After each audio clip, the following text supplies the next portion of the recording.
I, as a practitioner, say that there are some very simple solutions which can be incorporated. Okay.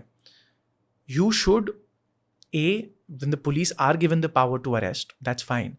But B, there has to be a certain level of accountability with the police, that if it is found that they were indulging not just in corruption. For corruption, yes, there is the Prevention of Corruption Act. Paisa liya gaya hai, so they will kind of take action against you. And if it is proved. The problem is if the police do not investigate properly, that becomes a huge problem. And there is no accountability for the police not investigating properly. Every single day, the police manufacture evidence, manufacture testimonies, hide evidence produced by the falsely accused person in whatsoever case, be it, rape, dowry, murder, anything. The police are manufacturing evidence, manufacturing statements. They are concealing evidence produced sometimes by the victim, sometimes by the accused person, and they are getting away with it. Even in the absence of bribes, just to finish cases early and be done with it? Absolutely. A lot of times. In fact, I'll tell you a statement that is commonly tendered to the accused person by the police officer. The accused person says, I am accused of this ABC offense. I am showing you concrete, unimpeachable proof that I am innocent. Kindly consider this. You know what the police officer says? I would say 99.99, and I say this figure with a lot of introspection in mind, 99.99% of the times, Vinamra, the police will tell the accused person, I am not going to look at or include your version of events, your evidence in the charge sheet. And on top of that, we talk about the overhauling of the criminal, this thing. We had a great opportunity with the BNSS. We could have included it. Unfortunately, no changes to that effect. The material produced or, which the accused person has in his possession, which he can use to show his innocence, are almost never considered by the police. And they are also supported by observations of the judiciary. The judges, the high courts, the Supreme Court have on many occasions very blatantly said that at the time of investigation, the police are free to do investigation as they deem fit. The accused person cannot dictate, or even the victim for that matter, cannot dictate how they conduct their investigation. I say that is fine. Okay, you say that let the police do their job the way they want to. To top off it all, when the charge sheet is filed, which is obviously, at the discretion of the police officer, whatever is there in the charge sheet is whatever the police says that I want it to be there. On top of that, when charges have to be framed against an accused person, right? The accused person comes to the court at that time and says, please look at my material. Look at my evidence, which shows my innocence, which I showed to the police, but the police said, I'm not going to add, which the judges say that you don't need to, it's up to the police if they want to add or not add, right? The material in the charge sheet. Now, on top of that, when the accused person comes to court and says, look at my material at the time of framing of charges, when the person says, okay, I say to you that you are accused of these offenses, do you plead guilty or not, right? So that is the period, that is what is called framing of charges, right? At that person, the accused hopes that the court will look at my evidence, which is unimpeachable, concrete evidence, perhaps call detail records, maybe WhatsApp chats, maybe call recordings, things which the investigating officer should have considered, but they didn't, right? Because of the law. Now, here also the accused person, and that is why I say it's very lopsided against the accused person. I wouldn't say against men, against an accused person. But there is another nuance which I'll get into in a minute. Here also, the law of the land says, the Supreme Court has said on many occasions, at the time of framing of charges, we will only consider the charge sheet and nothing beyond that. So you understand what happens. FIR is registered by the accuser. After that, the police are investigating the matter. They compile the charge sheet as they deem fit. The accused person cannot insist that the police investigate into whatever the accused person has with him.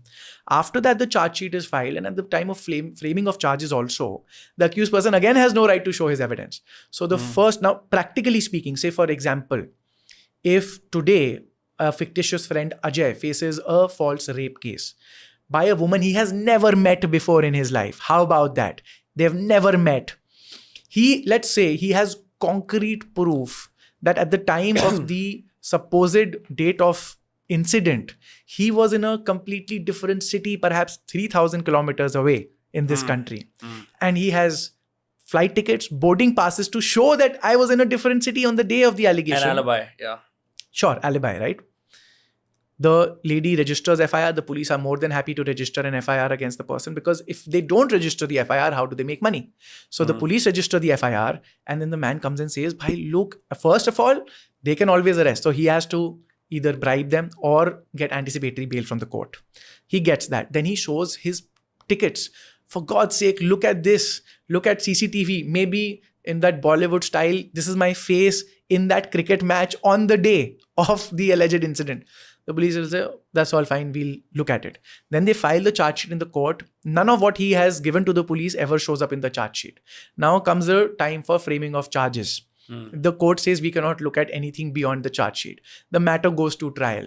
The complainant drags their feet for several months, several years. Several years. So if today, in July 2024, an FIR is registered against a man, in this kind of a scenario, unless he's very lucky and he has very good lawyers who are able to kind of pull at certain things and make things happen, majority of these men will get the first opportunity to show their flight tickets, their videos and everything somewhere about, it depends from state to state, but at the very minimum about 3 or 4 years.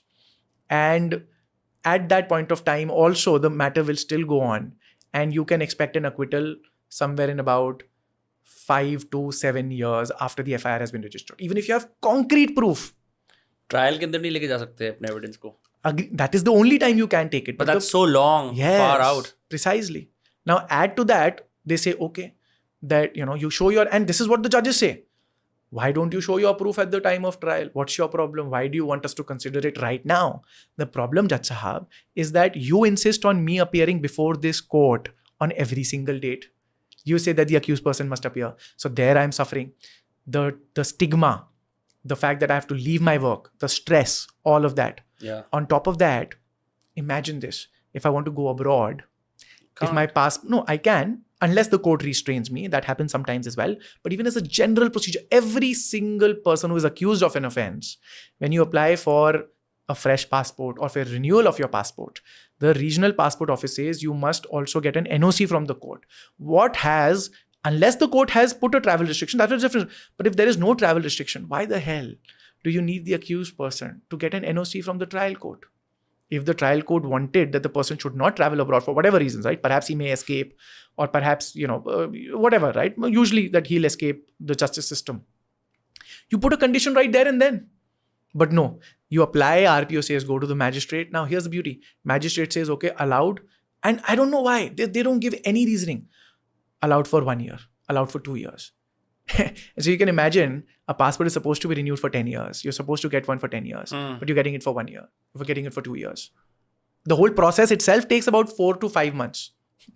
It's a nightmare after nightmare. And on top, icing on the cake will always be the legal fees involved, right? And on the top of that, at the very top, there have been cases, I have dealt with them personally. The accused person shows his proof to the police, completely disregarded, shows his proof to the lawyer who says, yes, obviously, we are there for you. And at the right time, we will show this proof to the court and we'll get justice for you. And you know what happens? The lawyer, by that time, the time comes, forgets about it, forgets about the proof, forgets about the evidences, and doesn't do anything. And then I have had hundreds of people who have consulted me who said, I've had proof from day one. Yet my lawyer also, again, because of passage of time, lawyer forgot. Lawyer did not. Negligence. Indeed. The lawyer forgot, and now I've been, convicted, sentenced. And often it's not the person themselves. It's their relative who's sitting and saying, my husband, my brother, my son, my jija is rotting in jail right now.